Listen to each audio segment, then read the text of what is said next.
العلم هو النور الهادي والمفتاح لكل الخير من يريد الله به خيرا.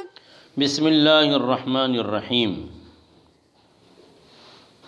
ومع حاجة الوقف الابتداء بالإعادة فإن الوقف والوصل وإن لم يدل على معنى لكن لما كان الوقف الاختياري عادة حيثما ينقطع الكلام بوجه ما غالبا فالوقف يدل على انقطاع الكلام عما بعده، وكذا مقابله الوصل مع أنه الأصل يدل على الاتصال بالطبعية من الدلالة إذا وصل في محل ووقف في محل آخر كالوجه الممنوع من بين السورتين هي الرابعة. ولذلك قال رسول الله صلى الله عليه وسلم خطيبا بئس خطيب القوم أنت وأقامه لما قال الخطيب من يطيع الله ورسوله فقد رشد ومن يعصهما، فوصل رشد بمن يعصهما ووقف عليه، وينبغي له أن يقف على رشد أو يصل كلامه إلى آخره. دیکھیے وَمَعَ حَاجَةِ الْوَقْفِ، اور اگر کسی جگہ وقف کرنا مناسب نہیں تھا اور وقف کرنے کی کوئی ضرورت پیش آ گئی، وَمَعَ حَاجَةِ الْوَقْفِ، اور اگر وقف کی ضرورت ہو تو وقف کی ضرورت کے ساتھ الابتداء بالاعادہ، تو اس صورت میں اعادے کے ساتھ اعادے کے ذریعے سے ابتدا ہوگی. اس لیے کہ وقف اور وصل اگرچہ وہ دونوں کسی معنی پر دلالت نہیں کرتے ہیں، لیکن وقف اختیاری عام طور پر ایسی جگہ پر ہوتا ہے جہاں پر کلام کسی نہ کسی درجے میں منقطع ہو جاتا ہے، اور پس وقف جو ہے انقطاع کلام پر دلالت کرتا ہے اپنے ماں باپ سے، اور اسی طریقے سے اس کی ضد وصل باوجود اس کے کہ وہ اصل ہے وہ دلالت کرتا ہے اتصال کلام پر، دلالت طبعیہ کے طور پر. اذا وصل فی محل، جب وہ وصل کرے گا کسی محل میں اور وقف کرے گا دوسرے محل میں، جیسے کہ وجہ ممنوع دو صورتوں کے درمیان یعنی چوتھی صورت. اور اسی وجہ سے اللہ کے نبی علیہ السلام نے خطیب کو فرمایا تھا کہ تو قوم کا کیا ہی برا خطیب ہے، اور اس کو کھڑا کر دیا. جب اس نے خطیب نے کیا کہا کہ جو اللہ اور اس کے رسول کی اطاعت کرے گا وہ کامیاب ہو گیا، اور جو ان دونوں کی نافرمانی کرے گا، تو اس نے وَمَن يَعْصِهِمَا پر وقف کر دیا. تو پتہ چلا کہ جو اللہ اور اس کے رسول کی اطاعت کرے گا وہ کامیاب ہو گیا، اور جو ان دونوں کی نافرمانی کرے گا. تو علیاذ باللہ یہ غلط معنی کا وہم پیدا ہو گیا. فوصل رشد بمن يعصهما، تو خطیب نے رشد کو من يعصهما سے ملا دیا اور اس پر ٹھہر گیا. حالانکہ اور خطیب کے لیے مناسب یہ تھا کہ وہ رشدہ پر وقف کر دیتا، یا تو اپنے کلام کو آخر تک کیا کر دیتا، پہنچا دیتا، یعنی یوں کہتا کہ من یطع اللہ ورسولہ فقد رشد ومن یعصہما فقد ضل وغوا، اس طریقے سے کہتا. لیکن اس نے ومن یعصہما پر وقف کر دیا. جی دیکھیے صاحب کتاب کہہ رہے ہیں کہ بھئی دیکھو غلط جگہ وقف نہیں ہونا چاہیے، لیکن اگر کسی ضرورت کی وجہ سے غلط جگہ اگر آپ نے وقف کر دیا، غلط جگہ وقف کر دیا ضرورت کی وجہ سے، اور ضرورت کیا ہے انسان کی سانس کی تنگی ہو جانا اور چھینک آ جانا، یا جو ہے پڑھتے پڑھتے ٹھسکا لگ جانا، یا اور کوئی وجہ ہو جائے جس کی وجہ سے وہ وقف کرنے پر وہاں مجبور ہو گیا، ضرورت پیش آ گئی، تو الابتداء بالاعادہ، اگر غلط جگہ وقف کرنا ہے ہو گیا تو صورت میں اعادے کے ذریعے سے کیا کرے، وہ ابتدا کرے. اور اعادہ کسے کہتے ہیں آپ کو معلوم ہے. جی اس لیے کہ وقف اور وصل اگرچہ یہ دونوں کسی معنی پر دلالت نہیں کرتے۔ کیا مطلب؟ کہ قرآن کریم میں آپ کہیں پر بھی وقف کرو، کہیں پر بھی وصل کرو، تو قرآن کریم کے معانی کے اندر کوئی خرابی لازم نہیں آتی ہے، سمجھے کہ نہیں؟ اور وہ کسی معنی پر دلالت نہیں کرتے ہیں۔ لیکن عام طور پر وقف اختیاری، یعنی آدمی اپنی اختیار سے جو وقف کرتا ہے تو عام طور پر ایسی جگہ کرتا ہے کہ جہاں پر جو ہے کلام منقطع ہو جاتا ہے۔ عام طور پر وقف کہاں ہوتا ہے؟ جہاں پر کلام منقطع ہو جاتا ہے۔ تو کلام جب منقطع ہو گیا تو اس کا یہ مطلب ہے کہ یہاں پر بات کیا ہو گئی؟ مکمل ہو گئی۔ عام طور پر وقف ایسی جگہ پر ہوتا ہے، اور خاص طور پر وقف اختیاری۔ تو وہی کہہ رہے ہیں کہ وقف اختیاری عام طور پر ایسی جگہ ہوتا ہے کہ جہاں پر کلام کسی نہ کسی درجے میں کیا ہو جاتا ہے؟ منقطع ہو جاتا ہے۔ تو اب جیسے عام بول چال میں اور عام جو ہے محاورات میں آدمی اگر کوئی اپنی بات کو سمجھانا چاہتا ہے، کوئی پیغام دینا چاہتا ہے، تو وہ ایسی جگہ وقف کرتا ہے جہاں کلام اور بات مکمل ہو گئی ہو، اور اگلی بات جب شروع ہو رہی تو وہ نئے سانس لے کر اس کو کیا کرتا ہے؟ شروع کرتا ہے۔ تو عام طور پر آدمی وقف اختیاری ایسی جگہ کرتا ہے جہاں کلام اگرچہ مکمل، پورا کلام تو مکمل نہ ہوا ہو، لیکن کسی نہ کسی درجے میں وہ کلام اور جملہ کیا ہو گیا ہو؟ مکمل ہو گیا ہو۔ فالوقف يدل على انقطاع الکلام اما بعدہ، پس وقف جو ہے یہ ما بعد سے انقطاع کلام پر کیا کرتا ہے؟ دلالت کرتا ہے۔ کہ بھئی جیسے بات کرتے کرتے یہ کہہ دیا، جیسے میں آپ طلبہ کو یہ سمجھاؤں کہ بھائی محمد وسیم، محمد سلیم، عبید اللہ اور یونس، آپ تمام حضرات میرے گھر پر آئیں، بس تو یہ مطلب یعنی یہ 4 لوگ آئیں گے، اس کے علاوہ کوئی نہیں آئے گا، یہ مطلب ہوگا۔ اور اگر مجھے اور کو بلانا ہے اور یہاں سانس ختم ہو گئی تو پھر آگے میں کہوں گا کہ مطیع اللہ، عبد الحنان، عبد القیوم آپ بھی آئیں، تو یہ لوگ بھی آئیں گے۔ اور اگر یہ کہا کہ بھئی آپ لوگ آئیں، اس کا مطلب یہ یہاں وقف کر دیا، اب اس کے علاوہ نہیں آئیں گے۔ تو اس طریقے سے عام محاورات میں بھی جہاں گفتگو اور بات مکمل ہو جاتی ہے وہاں پر آدمی کیا کرتا ہے؟ اپنے اختیار سے وقف کرتا ہے۔ اور اگر کوئی چیز جو ہے اگلی شروع کرنا ہے، یا ان کا اس بات کا تعلق اس بات سے بالکل الگ ہے کہ ان کو بلانا مقصد ہے اور دوسروں کو دوسری کوئی مصروفیت دینا مقصود ہے، کہ آپ لوگ جو ہے 4 حضرات ہمارے گھر تشریف لائیں اور بقیہ جو حضرات ہیں وہ سب کے سب جو ہے کلاس میں تکرار کریں، بقیہ لوگوں کی یہ مصروفیت ہے، تو یہ نیا کلام شروع ہوگا۔ جی، تو عام طور پر بھی آدمی وقف وہیں کرتا ہے جہاں پر کیا ہوتا ہے کہ بات مکمل ہو جاتی ہے۔ تو کہہ رہے کہ پس وقف جو ہے انقطاع کلام پر دلالت کرتا ہے اپنے ماں باپ سے، یعنی یہ بات مکمل ہو گئی۔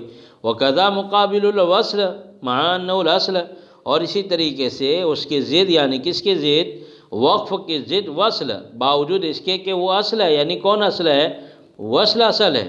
جیسے کہ شروع باب میں بتایا تھا کہ وقف اصل ہے یا وصل اصل ہے، تو وہاں پر بتایا تھا کہ وصل کیا ہے؟ اصل ہے۔ جی، تو یدل علی الاتصال، تو یہ وصل جو ہے اتصال کلام پر کیا کرتا ہے؟ دلالت کرتا ہے، دلالت تبعیہ کے طور پر۔ جی، یعنی آدمی نے جب اتصال کیا ہے تو پتہ چلا کہ یہاں پر بات مکمل نہیں ہوئی ہے، بلکہ ابھی بات مکمل ہونا باقی ہے، اسی لیے یہاں پر کیا کیا گیا ہے؟ اپنی بات کو آگے جاری رکھا گیا ہے اور کوئی وقف وغیرہ نہیں کیا گیا ہے۔ جی، اذا وصل فی محل ووقف فی محل آخر، جب ایک آدمی ایک جگہ پر کیا کر رہا ہے؟ وصل کر رہا ہے، اور دوسری جگہ پر کیا کر رہا ہے؟ وقف کر رہا ہے، تو جہاں وصل کرنا تھا وہاں وقف کیا، اور جہاں وقف کرنا تھا وہاں وصل کر دیا۔ جیسے کہ 2 صورتوں کے درمیان جو ممنوع وجہ ہے، یعنی چوتھی وجہ کیا ہے؟ ممنوع ہے، تو وہ چوتھی وجہ جو ہے ممنوع ہے، تو اس طریقے سے وہ چوتھی وجہ ممنوع کیوں ہوئی ہے، اسی کو صاحب کتاب سمجھانا چاہ رہے ہیں کہ بسم اللہ الرحمن الرحیم کا تعلق جو ہے شروع ہونے والی صورت سے ہے، جبکہ چوتھی صورت میں، یعنی چوتھی صورت جو ہے، یعنی 4 صورتیں بنتی ہے، فصل کل، وصل کل، فصل اول، وصل ثانی۔ تو وصل اول، فصل ثانی، فصل اول فصل ثانی یہ جائز نہیں ہے، یعنی پہلے دو کو ملانا، یعنی ختم ہونے والی سورت کی آخری آیت اور بسملہ کو ملانا، اور فصل ثانی یعنی دوسرے کو الگ کرنا، یعنی شروع ہونے والی سورت کی پہلی آیت کو الگ پڑھنا۔ تو اس میں کیا ہوتا ہے کہ بھئی یہ جو ختم ہونے والی جو بسم اللہ الرحمن الرحیم ہے، اس کا تعلق، اس کو آپ نے کس سے جوڑ دیا؟ ختم ہونے والی سورت سے، جبکہ بسم اللہ کا تعلق کس سے ہے؟ شروع ہونے والی سورت سے ہیں۔ تو اگرچہ جو ہے بسم اللہ کو اس نے اس سے ملا دیا تو بھی اور اس سے ملا دیا تو بھی کوئی معنی بدلے گا نہیں، لیکن چونکہ بسم اللہ کو ماقبل والی سورت سے ملانے میں یہ وہم ہوگا کہ بسم اللہ ختم ہونے والی سورت کا کیا حصہ ہے، جبکہ بسم اللہ کا تعلق تو کس سے ہے؟ جو سورت شروع ہو رہی ہے اس سے ہے، لہذا جب اس سے ہے تو اسی کے ساتھ اس کو کیا کیا جائے؟ وصل کیا جائے گا، اور اس سے فصل والی سورت ہوگی وہ کیا ہوگی؟ ناجائز ہوگی۔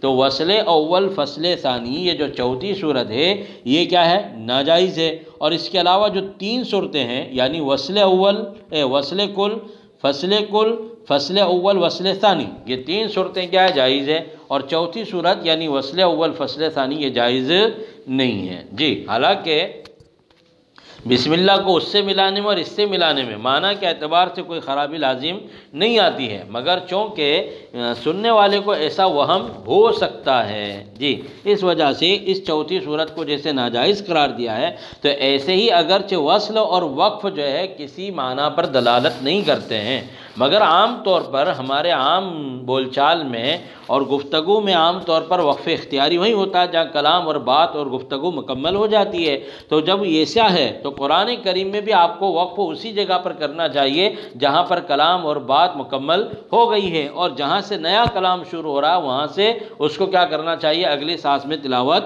کرنا چاہیے۔ یہ صاحب کتاب اس سے سمجھانا چاہ رہے ہیں۔ جی چلیے، اور اسی چیز کو مزید سمجھانے کے لیے صاحب کتاب نے عام جو ہے بول چال اور عام گفتگو کے اعتبار سے یہ اللہ کے نبی علیہ السلام کا واقعہ سنایا کہ ایک خطیب جو ہے ممبر پر خطبہ دے رہے تھے، اور انہوں نے کیا کہا کہ من یطع اللہ ورسولہ فقد رشد ومن یعصہما، کہ جو اللہ اور اس کے رسول کی اطاعت کرے گا وہ کامیاب ہو گیا، اور ان جو دونوں کی نافرمانی کرے گا۔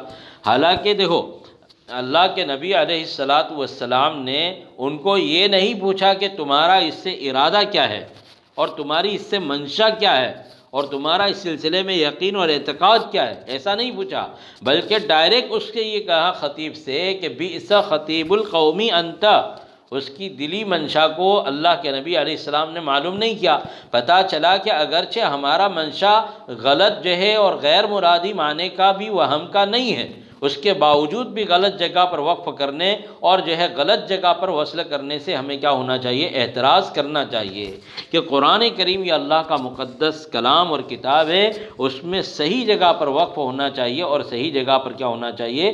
وصل ہونا چاہیے۔ اگرچہ وصل اور وقف غلط جگہ پر وقف ہونے سے کوئی معنی میں خرابی لازم نہیں آتی ہے اور نہ کوئی بگاڑ پیدا ہوتا ہے، مگر چونکہ عام طور پر ایسی جگہ پر وقف کیا جاتا ہے جہاں انقطاع کلام ہوتا ہے، اور جہاں جو ہے وصل ایسی جگہ پر کیا جاتا ہے جہاں پر اتصال کلام ہوتا ہے۔ تو اللہ کے نبی علیہ السلام نے خطیب سے کوئی اس کی منشا نہیں جانی کہ بھئی آپ کی اس سے منشا کیا ہے، بلکہ ڈائریکٹ خطیب کو کیا کہا کہ بئس خطیب القومی انت۔